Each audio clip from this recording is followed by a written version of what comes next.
All right, there's been a couple questions about number 7. First of all, if you're using a graphing utility, and I'm not talking about decimals here, I'm talking about your TI-84 calculator, and then you need to solve for y.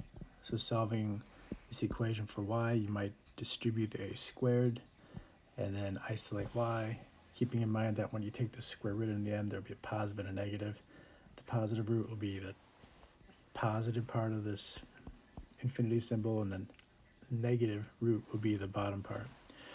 All right, if you do that in your calculator, or I guess you could answer B with decimals, but imagine doing these problems using your calculator. Then as a grows, so does the figure eight, and a is equal to x max, so if a was 5, this would be 5 to the right, etc. So it's like a dilation factor. Finally, where will the tangent line be horizontal? So what is this point right here where the tangent line is horizontal? We'll need to find dy dx and find out when it's equal to 0. So let's go ahead and find dy dx from this function using implicit differentiation. Remember that a is just some constant we choose, so there are only two variables, x and y. We take the derivative with respect to x. The left side is easy, the right side, a squared is just a constant, so the derivative of the functions of x, because y is also a function of x, will just be the derivative of x squared with respect to x, which is 2x, minus the derivative of y squared with respect to x, which is 2 times y, and then times y prime. So distributing and isolating y prime, there's the derivative, and we need to know at what points on this curve will the tangent line be horizontal, and there will be 4 of them. There will be a point here with the horizontal tangent line, there, and there, and there. So set this equal to 0, because that's when the slope is equal to 0 for the horizontal tangent lines, and we will find them.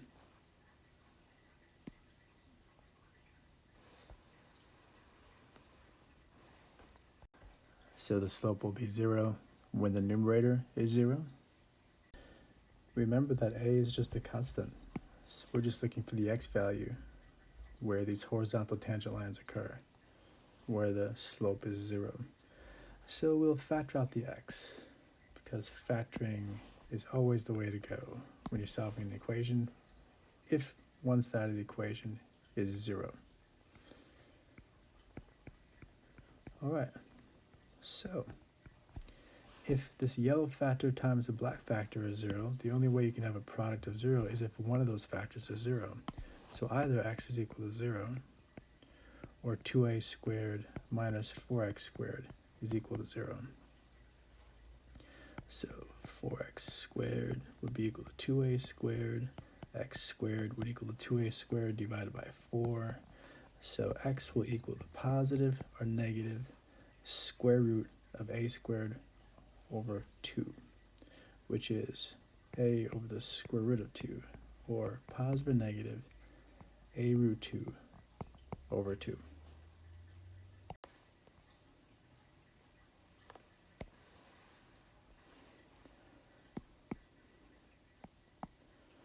Alright, so these places where we have horizontal tangent lines are when x is equal to a root 2 over 2, and then we can find the 2y values there, and when x is equal to the opposite of a root 2 over 2, and we can find the 2y values there.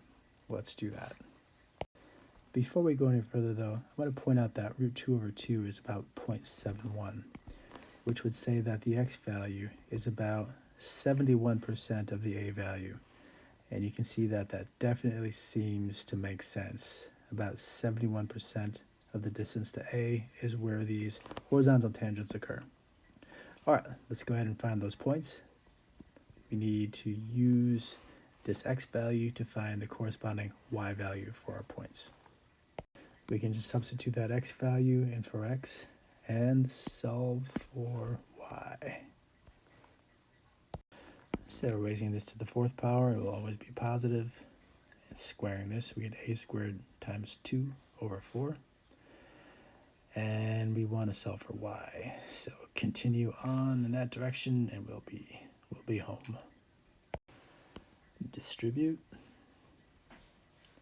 isolate the y term,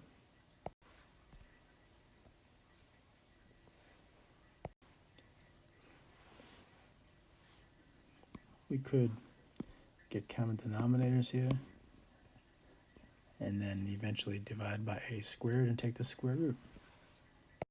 And there's our common denominators. So ay squared is equal to a to the fourth over 4.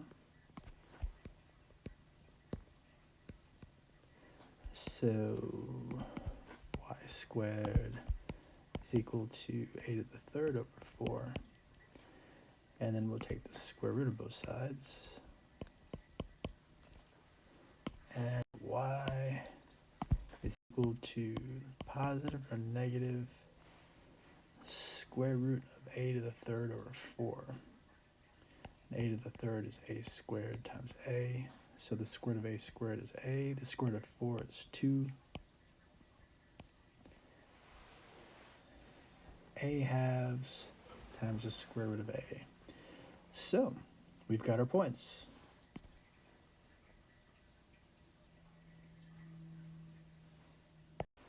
And we can succinctly describe them just with this ordered pair.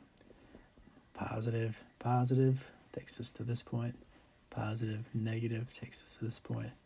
Negative, positive takes us to this point where there's a horizontal tangent. And negative, negative takes us to this one.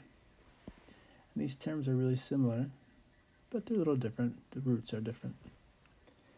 That's it. That's how you do number 7. I hope this helped.